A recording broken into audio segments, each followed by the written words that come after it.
Hi, ഞാൻ Casac Benjali. ഇന്ന് എല്ലാ ദിവസത്തെയും പോലെയല്ല, വളരെ വ്യത്യസ്തമായുള്ളൊരു വിഷയമാണ് ഞാൻ പറയുന്നത്.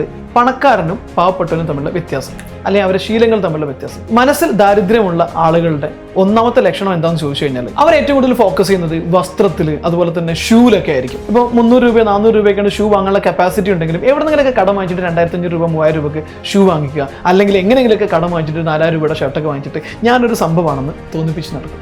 എന്നാൽ പണക്കാരൻ അങ്ങനെയല്ല.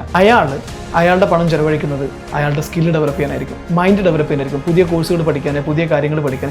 ഇതിലൂടെയാണ് താൻ ഡെവലപ്പ് ചെയ്യുന്നത്, താൻ പണം ഉണ്ടാക്കാൻ പോകുന്നത്. അയാൾക്ക് ബോധ്യമുണ്ട്. വസ്ത്രം ചിലപ്പോൾ മിനിമൽ വസ്ത്രമായിരിക്കും, ചിലപ്പോൾ ഒരു 300 രൂപയുടെ വസ്ത്രമായിരിക്കും അയാൾ ധരിച്ചുകൊണ്ടിരിക്കും. വളരെ സിമ്പിളായിട്ടായിരിക്കും നടക്കുന്നത്. ദരിദ്രമായ ആളുകളുടെ രണ്ടാമത്തെ ലക്ഷണമാണ് വലിയ വില കൂടിയ വീട് വാങ്ങുക, വില കൂടിയ കാറ് വാങ്ങിക്കുക, എന്നിട്ട് അതിലൂടെ ഒരു സംഭവമാണെന്ന് പറഞ്ഞിട്ട് ഷോ ഓഫ് ചെയ്ത് കാണിച്ചുകൊണ്ട് നടക്കുക. ഞാനൊരു സംഭവമാണ്, ഞാൻ അതാണെന്നുള്ളത് കാണിക്കാൻ ശ്രമിക്കുക. പക്ഷെ മനസ്സിന് പണമുള്ള ആളുകൾ അങ്ങനെയല്ല ചെയ്യുക.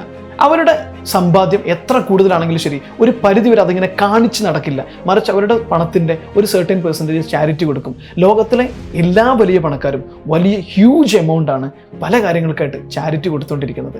അപ്പോൾ അവർ കാണിക്കുന്ന അവരുടെ പണം ഇൻവെസ്റ്റ് ചെയ്യുന്നതും സ്പെൻഡ് ചെയ്യുന്നതും ഏറ്റവും കൂടുതൽ അവരെ സന്തോഷിപ്പിക്കുന്നതും ചാരിറ്റിക്ക് വേണ്ടി കൊടുക്കുമ്പോഴാണ്. അല്ലാതെ വലിയ വീട് കാണിച്ച് അതിങ്ങനെ ഷോ ഓഫ് ചെയ്ത് വലിയ കാറ് കാണിച്ച് നടക്കുമ്പോഴല്ല. ഒരു ലെവൽ വരെ എത്തിക്കഴിഞ്ഞാൽ മാത്രമാണ് പലരും വലിയ കാറൊക്കെ വാങ്ങിക്കുക, അല്ലെങ്കിൽ വീടൊക്കെ വാങ്ങിക്കുക. അല്ലെങ്കിൽ നോർമൽ വീട് തന്നെയാണ് പലരും താമസിച്ചുകൊണ്ടിരിക്കുന്നത്. റിച്ച് ആകുന്നത് വരെ, വലിയ രീതിയിലെങ്കിലും എത്തിച്ചേരുന്നത് വരെ. മൂന്നാമത്തെ ഏറ്റവും വലിയ ലക്ഷണമാണ് നമ്മളിൽ പലർക്കും ഉണ്ട്. ഐഫോണിൻ്റെ ഒരു പുതിയ മോഡൽ ഇറങ്ങുമ്പോഴേക്കും അന്ന് തന്നെ എനിക്ക് വേണം, അല്ലെങ്കിൽ പുതിയൊരു ലാപ്ടോപ്പ് ഇറങ്ങുമ്പോഴേക്കും അത് എങ്ങനെയെങ്കിലും സ്വന്തമാക്കണം. ബൈക്കിലൊരു പുതിയ മോഡൽ വരുമ്പോഴേക്കും എത്ര കാശ് കൊടുത്തിട്ട് എത്ര ലോൺ വാങ്ങിച്ചിട്ടാണ് ശരി അത് സ്വന്തമാക്കണം. എന്നിട്ട് അതിലൂടെ എൻ്റെ പ്രസ്റ്റീജ് ഇങ്ങനെ ഉയർത്തിപ്പിടിക്കണം എന്നുള്ളതാണ് പലരും നടക്കുക.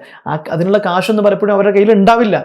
ലോൺ എടുത്തിട്ടും കടം വാങ്ങിച്ചിട്ടൊക്കെയാണ് ഇത് ചെയ്യുക. എന്നാൽ പണക്കാരൻ അല്ലെങ്കിൽ മനസ്സിൽ പണമുള്ള ആൾ ഒരിക്കലും ഇത് ചെയ്യില്ല. അയാൾ എന്താ ചെയ്യുകയെന്ന് വെച്ച് കഴിഞ്ഞാൽ ടെക്നോളജി ഗാഡ്ജറ്റ് വാങ്ങുന്നതിന് പകരം തൻ്റെ ബിസിനസ്സിലോ തൻ്റെ കഴിവിലോ ടെക്നോളജി ഡെവലപ്മെൻറ്റ് നടത്താൻ ശ്രമിക്കും. പുതിയ ടെക്നോളജി കുറിച്ചുള്ള കോഴ്സുകൾ പഠിക്കുക, പല രീതിയിലുള്ള ടെക്നോളജി ഉപയോഗിച്ചുകൊണ്ട് എങ്ങനെ ബിസിനസ് ചെയ്യാം, എങ്ങനെ ട്രേഡ് ചെയ്യാം, എങ്ങനെ കാര്യങ്ങൾ പഠിക്കാം, ഇതിലായിരിക്കും ഫോക്കസ് ചെയ്യുക, അല്ലാതെ ഗാഡ്ജറ്റിലായിരിക്കില്ല. നാലാമത്തെ ലക്ഷണം എന്താണെന്ന് ചോദിച്ചു കഴിഞ്ഞാൽ എല്ലാത്തിനും ലോണിന് ഡിപ്പെൻഡ് ചെയ്യാൻ പോകും. എന്ത് കാര്യമാണ്, വീട് വാങ്ങണമെങ്കിലും കാറ് വാങ്ങണമെങ്കിലും എന്തൊരു സാധനമാണെങ്കിലും അതിനൊക്കെ ലോൺ വേണമല്ലോ എന്ന് വിചാരിച്ച് ലോണിന്റെ പുറകെ പോകുക എന്ന് പറയുന്നത് ദരിദ്രന്മാരുടെ ലക്ഷണമാണ്. പക്ഷെ പണക്കാരൻ അങ്ങനെയല്ല. മനസ്സിൽ സമ്പത്തുള്ള ആൾ ഒരിക്കലും തന്നെ ഒരു പരിധി വിട്ട് ലോണിന് പോവില്ല.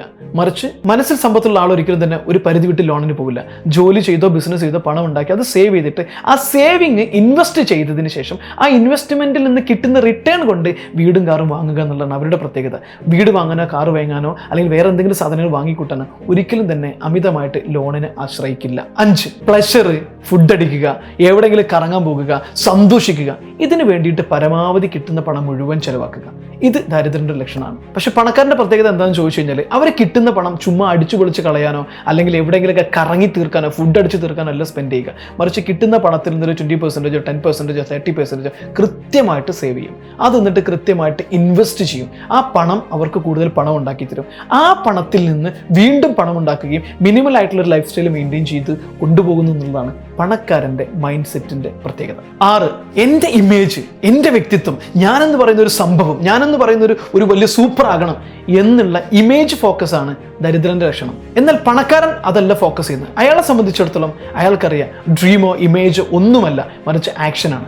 എന്ത് ചെയ്യും, എന്നെ റിച്ച് ആക്കാൻ വേണ്ടിയിട്ട്, എൻ്റെ വെൽത്ത് കൂട്ടാൻ വേണ്ടിയിട്ട് എന്ത് ഞാൻ പ്രവൃത്തി ചെയ്യണം, അതിൽ മാത്രമായിരിക്കും ഫോക്കസ് ചെയ്യുക. കാരണം പ്രവൃത്തി മാത്രമേ റിസൾട്ടും പണമൊക്കെ കൊണ്ടുവരുന്നുള്ളത് പണക്കാരനറിയാം. ചുമ്മാ സ്വപ്നം കണ്ടിരിക്കുകയോ മെഡിറ്റേറ്റ് ചെയ്തിരിക്കുകയോ അല്ലെങ്കിൽ ഇങ്ങനെ ഇമാജിൻ ചെയ്തിരിക്കലോ മാത്രം നമുക്കൊരിക്കലും പണം തരില്ല.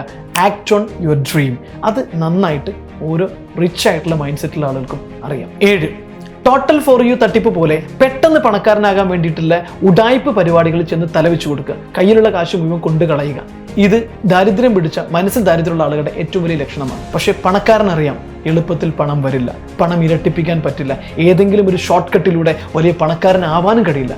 പണം ഉണ്ടാക്കണമെങ്കിൽ, റിച്ച് ആകണമെങ്കിൽ നന്നായിട്ട് കഠിനാധ്വാനം ചെയ്യണം. സ്കില്ലോ ഏതെങ്കിലും ഒരു സ്പെഷ്യലൈസ്ഡ് ഏരിയയോ ജനങ്ങളുടെ നീഡോ മനസ്സിലാക്കി അതിലൂടെ ഡെവലപ്പ് ചെയ്ത് അതൊരു ബിസിനസ് ഫോമാക്കി മാറ്റി കൂടുതൽ ആളുകളെ സെർവ് ചെയ്യുന്നത് വഴി, കൂടുതൽ ആളുകളെ ഹെൽപ്പ് ചെയ്യുന്നത് വഴി മാത്രമാണ് വലിയൊരു സമ്പത്ത് ഉണ്ടാക്കാൻ കഴിയുകയുള്ളൂ. അതുകൊണ്ട് തന്നെ പണം മനസ്സിലുള്ള ആളെ സംബന്ധിച്ചിടത്തോളം അയാൾ അതിനുവേണ്ടി കമ്മിറ്റഡ് ആയിരിക്കും. നോളജ് നന്നായിട്ട് അക്വയർ ചെയ്യും. ഡെഡിക്കേറ്റഡ് ആയിട്ട് വർക്ക് ചെയ്തിട്ട് വലിയൊരു ബിസിനസ്സും കാര്യങ്ങളൊക്കെ അതിൽ സെറ്റപ്പ് ചെയ്തിട്ട് അതിലൂടെയാണ് പണമുണ്ടാക്കാം. ഈ 7 പ്രത്യേകതകൾ മനസ്സിലാക്കിയിട്ട് അതിനനുസരിച്ച് നമ്മുടെ ജീവിതത്തെ ഒന്ന് റീഓർഗനൈസ് ചെയ്യുകയും നിങ്ങൾക്കെതിരെ ഏതെങ്കിലും തരത്തിലുള്ള ദരിദ്രത്തിൻ്റെ ലക്ഷണം ഉണ്ടെങ്കിൽ അതൊക്കെ ഒന്ന് മാറ്റിവെച്ച് കഴിഞ്ഞിട്ട് പണക്കാരൻ്റെ ലൈഫ് സ്റ്റൈലിലേക്ക് കൊണ്ടുവരാൻ ശ്രമിച്ചു കഴിഞ്ഞാൽ നമുക്കും ഫിനാൻഷ്യൽ ഫ്രീഡം സ്വന്തമാക്കാം. എല്ലാവിധ ആശംസകളും. ഞാൻ കസാക്ക് ബെഞ്ചാലി. Follow me in Instagram, Facebook, കസാക്ക് ബെഞ്ചാലി. ഈ വീഡിയോ നിങ്ങൾക്ക് ഇഷ്ടമായെങ്കിൽ ഷെയർ ചെയ്യുക. ഇതുവരെ ചാനൽ സബ്സ്ക്രൈബ് ചെയ്തിട്ടില്ലെങ്കിൽ ചാനൽ സബ്സ്ക്രൈബ് ചെയ്യുക, ലൈക്ക് ബട്ടൺ അമർത്തുക, അതുപോലെ തന്നെ ബെൽ ബട്ടൺ അമർത്തുക. Thank U.